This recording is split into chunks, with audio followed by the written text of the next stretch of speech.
Mari kita membuat tanda kemenangan Kristus. Atas nama Bapa dan Putra dan Roh Kudus. Amin. Selamat pagi, suster, Bapak Ibu guru, serta teman-teman yang terkasih dalam Kristus. Hari ini kita berkumpul untuk mendengarkan bacaan serta renungan yang dapat kita maknai bersama-sama. Bacaan hari ini mengajak kita untuk mengejar akan damai sejahtera yang berguna untuk saling membangun satu dengan yang lain. Sebelum kita mendengarkan bacaan serta khotbah hari ini, marilah kita tundukkan kepala sejenak untuk doa pembuka. Selamat siang ya Tuhan, terima kasih atas berkat-Mu, kami dapat berkumpul pada Zoom siang hari ini. Kami bersyukur atas pemberian yang Kau berikan pada kami. Ya Bapa yang murah hati dan baik hati, sebentar lagi kami akan memulai bacaan dan renungan ini. Berkatilah agar apa yang kami sampaikan dapat bermanfaat dan nantinya bisa kami terapkan dalam kehidupan kami yang panjang ini. Namamu kupuji kini dan sepanjang masa. Amin. Marilah kita mendengarkan bacaan pada hari ini, yang diambil dari Roma 14 ayat 19 sampai 20. Sebab itu, marilah kita mengejar apa yang mendatangkan damai sejahtera dan yang berguna untuk saling membangun. Janganlah engkau merusakkan pekerjaan Allah oleh karena makanan. Segala sesuatu adalah suci. Tetapi celakalah orang jika oleh makanannya orang lain tersandung. Mari kita mendengarkan khotbah hari ini. Sebab itu, marilah kita mengejar apa yang mendatangkan damai sejahtera dan yang berguna untuk saling membangun. Selamat pagi, suster, Bapak, Ibu guru, serta teman-teman yang terkasih. Bacaan hari ini mengajak kita semua untuk melakukan hal-hal yang berguna serta damai untuk membangun satu sama lain. Hal ini bisa dilakukan dengan berbagai banyak cara.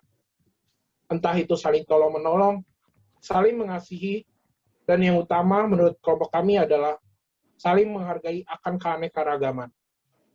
Keanekaragaman bisa dengan mudah kita temui di bangsa kita ini.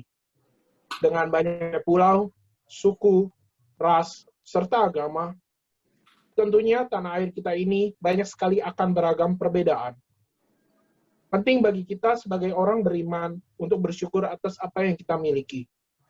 Kita tidak boleh membedakan keberagaman. Karena Tuhan Yesus sendiri mengajarkan kita untuk menghendaki akan menghargai perbedaan. Salah satu bentuk kita dapat menghargai perbedaan antara lain adalah dengan dialog antar umat beragama. Konflik di tanah air kita ini sering terjadi karena perselisihan antar umat beragama. Kita bisa ambil contoh seperti konflik Poso antara umat Muslim dengan Kristiani yang lamanya hingga bertahun-tahun.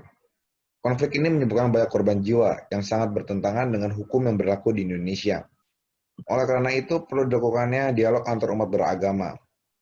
Dialog antar umat beragama bisa diartikan sebagai toleransi antar umat beragama, yaitu suatu sikap saling pengertian dan menghargai tanpa ada diskriminasi dalam hal apapun yang mengkhususkan diri dalam masalah agama.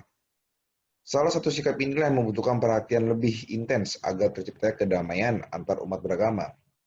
Sikap toleransi antar agama ini harus dari dulu dari dalam diri kita sendiri.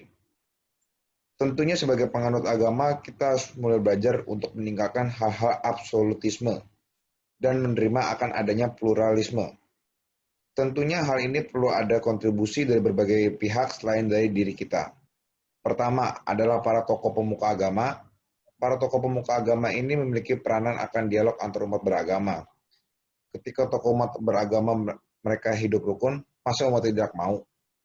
Kita bisa ambil contoh kembali tokoh umat beragama yang sudah melakukan hal ini adalah Paus Fransiskus dengan Imam Al-Azhar yang menandatangani perjanjian Abu Dhabi. Banyak yang ingin disampaikan dalam perjanjian ini. Salah satu yang kelompok kami ambil adalah seruan untuk menghapus penggunaan istilah minoritas yang disebut hanya akan melahirkan perasaan terisolasi dan rendah diri. Itulah salah satu contoh konkret bahwa pemuka agama saja sudah mulai mau menerima akan pluralisme. Yang kedua adalah pemerintah. Pemerintah memiliki peranan penting untuk membuat suatu kebijakan. Kebijakan menyangkut agama seseorang, seperti dasar hukum yang menjamin kebebasan beragama di Indonesia, yang dimuat pada pasal 28E ayat 1 UUD 1945, di mana berbunyi setiap orang bebas memeluk agama dan beribadat menurut agamanya. memilih pendidikan dan pengajaran, memiliki pekerjaan, memiliki kewarganegaraan, memilih tempat tinggal di wilayah negara, dan meninggalkannya, serta berhak kembali.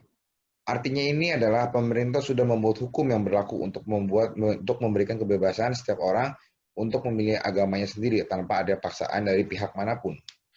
Negara mempunyai kewajiban untuk menjamin kerukunan umat beragama berdasarkan Undang-Undang Dasar Negara Republik Indonesia tahun 1945. Indonesia secara resmi sudah mengesahkan 6 agama resmi. Konsep kota ramah HAM diluncurkan oleh Gerakan Rakyat untuk Pendidikan HAM tahun 97 dengan konsep kota inklusif, adil, dan non-diskriminatif. Di Indonesia, HAM juga sudah diatur oleh undang-undang yang dibuat oleh pemerintah, yaitu Pasal 27 Ayat 1, Pasal 28 Ayat 5, Pasal 28D Ayat 1, dan banyak lagi. Pemerintah juga sudah mulai membuat hal-hal yang mengajak masyarakat untuk berdamai dan berguna untuk membangun seperti pada bacaan kita pada hari ini. Seperti kita bisa lihat, akan dibangun terowongan silaturahmi yang diharapkan dapat memberikan kemudahan untuk setiap agama saling menghargai, sehingga muncul dialog antar umat beragama.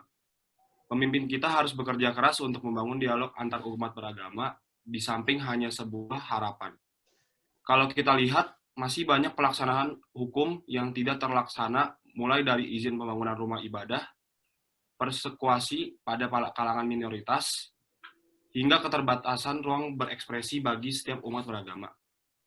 Meski pemerintah sudah buat peraturan sebagaimana rupa, kesadaran akan pentingnya dialog umat beragama harus dimulai dari diri sendiri, agar tidak terjadi pelanggaran hukum tentang keagamaan dan agar menciptakan suasana yang damai.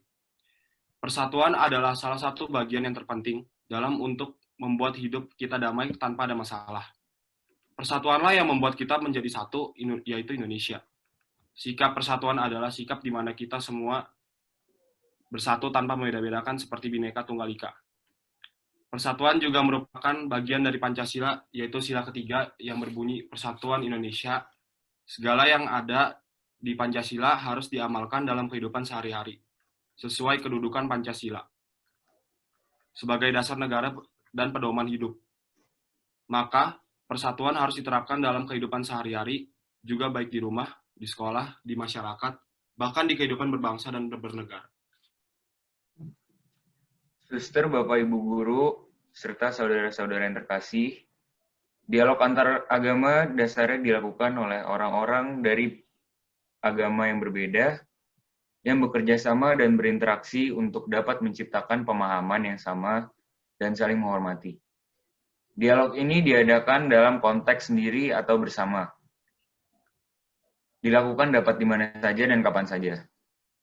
Lalu juga bisa dilakukan formal maupun informal. Dan dialog antar agama ini menjadi konsep yang bagus untuk menciptakan perdamaian.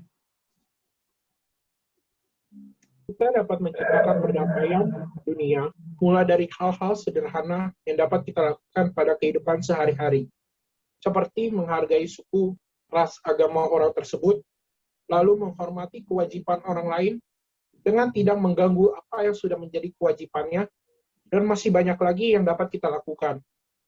Kami senantiasa mengajak suster, Bapak, Ibu Guru, serta teman-teman yang terkasih untuk mendalami apa yang menjadi khotbah kami hari ini. Bukan hanya didengar, namun dapat diterapkan dalam kehidupan sehari-hari, sehingga tidak menyesal di kemudian hari.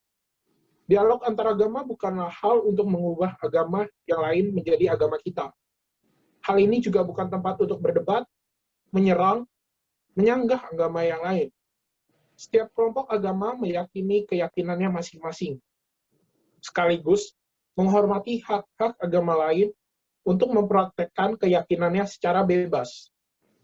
Hal ini merupakan sebuah usaha untuk mengatasi atau mencegah ketegangan di antara kelompok-kelompok agama. Maka tercipta perdamaian di antara kelompok agama yang berbeda. Sebelum doa penutup, kami mempunyai sebuah kata-kata yang harus kita semua ingat. Jika Anda membenci suatu perbedaan, Anda sejatinya membenci seluruh manusia. Kenapa? Karena semua manusia diciptakan berbeda.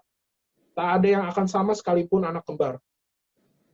Tuhan pun juga mengajarkan kepada kita untuk tidak membeda-bedakan seseorang, karena semua manusia diciptakan sesuai dengan citra Allah. Jadi, Kita sebagai murid Yesus harus bisa menjaga perdamaian. Kelompok kami memiliki komitmen untuk bisa menerapkan sikap toleransi atau tidak membeda-bedakan seseorang agar tercipta kerukunan antar umat beragama. Marilah kita bersatu dalam doa.